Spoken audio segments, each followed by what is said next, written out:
Ladies and gentlemen, I am Yuzul. It is Monday the 23rd of June 2014, and welcome to the first Tribble Timewarp for Season 9.5. First up, Exploration Star Clusters.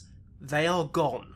There is to be no more jollying around Delta Valanis, the Tong Nebula, or any of the other clusters with pseudo-random missions. Instead, the duty officers will be having all the fun, since there are now mini-nebulae at points along the relevant borders that will act as DOF mission contacts, and these give access to the old cluster assignments.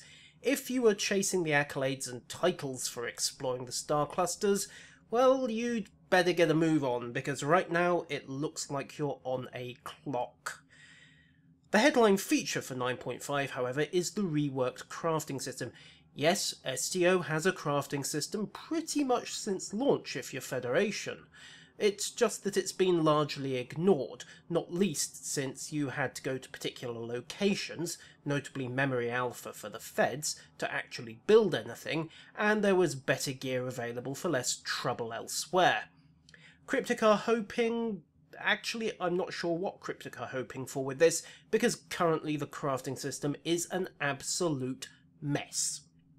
Basics first. Crafting is now handled as part of the duty officer system. You assign an officer, supply the materials, and leave them to get on with it. Raw materials are found in the world in the same way as the old system. They actually replace the current data samples, and they are obtained in the same way. You can also transfer your old samples via a store that will be present. However, it should be noted that at the moment it has to be done one sample at a time. Cryptic, for the love of all that is holy, please either give us automatic conversion as part of the patch process, or at least give us sliders so we can convert in bulk. I had about 60 samples to convert on Tribble, and I've been slacking on this. Anyone who's serious and has a few thousand stocked up, well, I hope you know a good orthopaedic surgeon, because you're going to get for yourself a lovely case of carpal tunnel syndrome. Those raw materials, no matter how you get them, are used to build components, which in turn are used to build the shiny new shields, weapons and other cool stuff via the crafting system. Handily, components and materials now occupy their own inventory, so the old problem of accumulating samples that had to be thrown out every so often, particularly if you left the biological samples outside the fridge, no longer exists. Once you've got your duty officers and materials sorted out, it's time to order up the items you want. This works exactly like a duty officer mission, so open up the duty officer window, select the R&D tab, select a project slot. You start with one of these, the rest open up as you climb up the skill ladders, then select a school to bring up the list of projects, essentially the equivalent of the departments in the duty officer system. That'll show you an alphabetical list of what's available to build, along with such of the requirements as are known at that point. Anything you're missing gets highlighted in red, as will any requirements, say, for skill level that you don't meet. Find the project you want to start, double click it, or click begin, and you get the setup menu. Here you can select which duty officer you want on the job, fine-tune the item, particularly with final builds where you can customize mark and type, and that's part of what determines the final materials requirement. You can also select what catalysts you want to use. No, I have no idea what catalysts are. They don't seem to be on Tribble at the moment. Interestingly, the selection menu applies that duty officers might be usable as catalysts. I'm assuming that that is not actually going to be the case, and that this is placeholder text. Since catalysts are consumed in production, my inner chemist is weeping at that, by the way. Catalysts are not permanently consumed as part of a reaction in proper real-world chemistry, and going Kali Ma Shukti Me on a crewman to activate a newly built piece of equipment somehow doesn't seem very Starfleet. Once you've got everything in place, all that's left to do is hit begin. The resources disappear, construction begins, and the clock starts ticking down. Said clock can be circumvented by paying a dilithium fee, which scales with the amount of time left, to rush the job, which adds in another optional little dilithium sink to the game. Or you could just do what I tend to do, set your missions running at the end of your play session and let them bake overnight. It all seems to be solid enough in execution, but that's where the good news stops. There are some serious design problems with this system as it currently stands. The first problem is that you have to have a duty officer of a specific specialisation for each assignment, and in particular, building any kind of basic component requires a fabrication engineer. What's that? You're a lieutenant commander who just dinged 11, you've only got your initial allocation of duty officers, and you didn't get a fabrication engineer in the box. Well, we can't have a technician or a systems engineer building basic parts. Union rules, don't you know? Has to be a fabrication engineer, yes sirree. Maybe you can get one off the exchange. Oh, wait. Prices are already largely out of the reach of a newbie at 40,000 credits for even a cheap fabrication engineer, and they're only likely to go up once 9.5 hits holodeck, because all the basic parts require a fabrication engineer, and they'll likely be bought up left, right and centre by veteran captains as a consequence. So you've no fabrication engineer, and you've no practical way to get one. Well, you're hosed. Or maybe not, because all materials and components are tradable on the exchange, with prices set by the dominant market of multimillionaire vice-admirals. Oh, wait. There are a couple of solutions here. The first is to give every character a fabrication engineer as part of their introduction to the crafting system, so that they can at least get started with basic parts.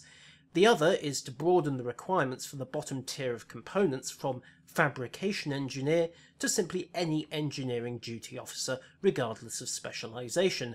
These are, after all, basic parts, and you'd think any engineer worthy of a starship berth would be able to build them, regardless of what they're specialised in.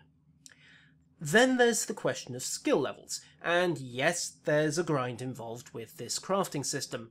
7 grinds, in fact, since experience in one school means nothing to the rest. It should be stressed that at the moment these numbers are highly provisional, I hope, since level 20 apparently requires approximately 2 million XP, and the projects available are mostly awarding 1 to 10 XP. Blue components can't be built before level 5, preventing you completely self-making gear of Mark 8 or higher, and purple components, required for Mark 11 and Mark 12 gear, require crafting level 10 in the relevant specialisation. You could, of course, buy these parts, but purple components are going to be prohibitively expensive, and the quality of results probably won't be worth the effort under the current system. We'll come back to that, by the way. Basically, you'll be making bottom tier parts to grind up skills, possibly punctuated with the occasional low-grade item until level 20. How bad this is going to be depends on how Cryptic tunes the numbers over the coming weeks, and for veteran crafters, whether there's going to be any grandfathering of the old R&D skills. Skill level also ties into the other big and potentially fatal flaw in the new system. Simply put, your skill level, plus the quality of the duty officer assigned, any catalysts you consume, cryptic chemistry, look it up, and the mark of the item you're trying to make, all influence the dice roll to determine the item's final quality level. Yes, I said dice roll. The quality level of the final item is partially random. All the modifiers it gets are completely random. The entire crafting system, all the materials, all the grinding, all the duty officers, all the projects, all of it boils down to a roll of the dice on that final Mark 12 item you're hoping to make. This would be merely irksome if it wasn't for the prices involved in that dice roll. A Mark 12 item requires components costing 20,000 dilithium and several very rare materials, and the current probability curve isn't exactly encouraging. Credit here has to go to J.A. Turnley, who had enough materials stashed to discover this, but at level 20, and with a purple grade duty officer in place, no catalysts though, we don't have those as yet, the breakdown of chances is apparently as follows. White quality, no modifiers, 28%, green 33%, blue 26%, purple 12%. For those of you wondering how we've got these numbers, there is a bug in the system at present. The Aegis shield happens to have no skill requirement, only needs a couple of cheap components, and awards 36,000 XP. So it gave us a handy little shortcut on the shields track. But consider those numbers for the moment. 20,000 dilithium, some probably staggeringly rare and or expensive materials, and what do you get? An end result that has an 88% chance of being vendor trash even before you consider the possibility of unwanted modifications. If you've sunk all of that hoping for a triple accuracy phaser array and you get a triple damage array, well, that's going in the bin as well.